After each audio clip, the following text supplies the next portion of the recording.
कांग्रेस की असलियत एक बार फिर देश के सामने आ गई है कि कैसे पार्टी को सिर्फ अपने वोट बैंक से मतलब है, बाकी देश के विकास से पार्टी को कोई लेना देना नहीं है। तभी तो राहुल गांधी अक्सर पीएम मोदी को लेकर अपमानजनक भाषा का इस्तेमाल करते हैं ताकि उनका वोट बैंक खुश हो सके।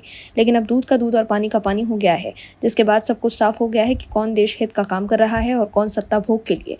ऐसे में अब राहुल गांधी सवालों के घेरे में है और कांग्रेस के लोग इस उम्मीद में बैठे हैं कि राहुल गांधी की वजह से पार्टी केंद्र की सत्ता में आ सकती है। उन लोगों के मंसूबों पर पानी फिरता दिख रहा है। क्या है पूरी खबर, बताते हैं आपको इस रिपोर्ट में। दर्शकों, कांग्रेस का असली चेहरा देश के सामने आ गया है। दरअसल वंदे मातरम विवाद पर कांग्रेस के नेता जयराम रमेश ने कहा था कि सोनिया गांधी ने वंदे मातरम का अपमान नहीं किया है। सोनिया गांधी वंदे मातरम को रोकने के लिए नहीं कह रही थी, बल्कि खड़गे जी के लिए कुर्सी लाने के लिए कह रही थी। लेकिन अब वंदे मातरम पर जारी विवाद के बीच बुधवार को नई दिल्ली में कांग्रेस वर्किंग कमेटी की बैठक हुई। इस बैठक में वंदे मातरम के गायन को लेकर चर्चा की गई, जिसमें निष्कर्ष ये निकाला गया कि कांग्रेस के कार्यकर्ता वंदे मातरम को लेकर 1937 प्रस्ताव को ही मानेंगे। यानी कांग्रेस के कार्यक्रमों में वंदे मातरम के शुरू के 2 पैरा ही गाए जाएंगे। ऐसे में साफ ये हो गया है कि उस दिन सोनिया गांधी वंदे मातरम पर ही रोक लगवाने की कोशिश कर रही थी। वहीं अब केंद्रीय गृह मंत्री अमित शाह ने वंदे मातरम को लेकर कांग्रेस के रुख पर निशाना साधा है। अमित शाह ने गुरुवार को कहा कि कांग्रेस ने राष्ट्रगीत वंदे मातरम के 2 टुकड़े कर दिए हैं। ये देश विरोधी फैसला है। अमित शाह ने कहा कि बीजेपी कांग्रेस के फैसले की निंदा करती है। पूरा गीत राष्ट्रीय एकता के लिए जरूरी है। वंदे मातरम के सिर्फ 2 अंतरा गाने के कांग्रेस के फैसले पर अमित शाह ने चेन्नई में न्यूज एजेंसी एएनआई से बातचीत में ये कहा कि कांग्रेस ने देश विरोधी फैसला लिया है। कांग्रेस ने लाखों शहीदों का अपमान किया है। पूरा गीत राष्ट्रीय एकता के लिए जरूरी है। उन्होंने कहा कि 1937 में कांग्रेस ने जो फैसला लिया था उसे प्रधानमंत्री नरेंद्र मोदी ने आजादी के 80 साल बाद सुधारा है। देश की जनता उसका विरोध नहीं सहेगी। इसके साथ ही अमित शाह ने आरोप लगाया कि राहुल गांधी एक बार फिर तुष्टीकरण की राजनीति कर रहे हैं। राष्ट्रगीत पूरा न गाना अब हिलना है। इस फैसले ने कांग्रेस के तुष्टीकरण की पुष्टि की है।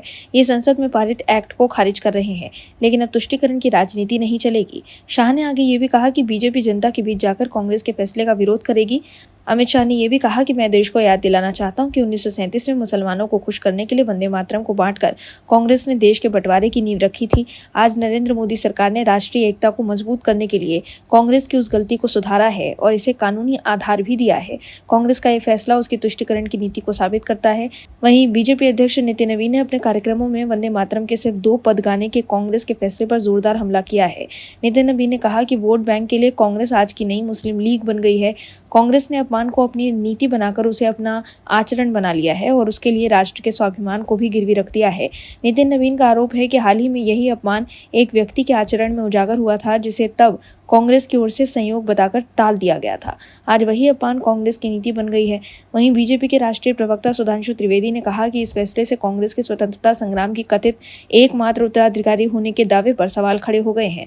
सुधांशु त्रिवेदी ने आरोप लगाया कि कांग्रेस ने फैसला लेकर साबित कर दिया कि उसके लिए पार्टी देश से ऊपर है। त्रिवेदी ने कहा कि कांग्रेस संविधान, संसद और देश से ऊपर अपने पार्टी प्रस्ताव को मान रही है। सुधांशु त्रिवेदी ने यह भी आरोप लगाया कि वंदे मातरम के पूरे संस्करण को लेकर कांग्रेस का मौजूदा रुख उसके 1937 के फैसले जैसा ही है। उन्होंने इसे बेहद निंदनीय बताया। इसके साथ ही सुधांशु त्रिवेदी ने कांग्रेस पर तीखा राजनीतिक हमला करते हुए उसे आज की नई मुस्लिम लीग करार दिया। त्रिवेदी ने कहा कि मुस्लिम लीग ने 1931 और 1937 में वंदे मातरम के पूरे संस्करण का विरोध किया था। उनका आरोप है कि कांग्रेस ने उसी रुख को दोहराकर अपने लिए गंभीर सवाल खड़े कर दिए हैं।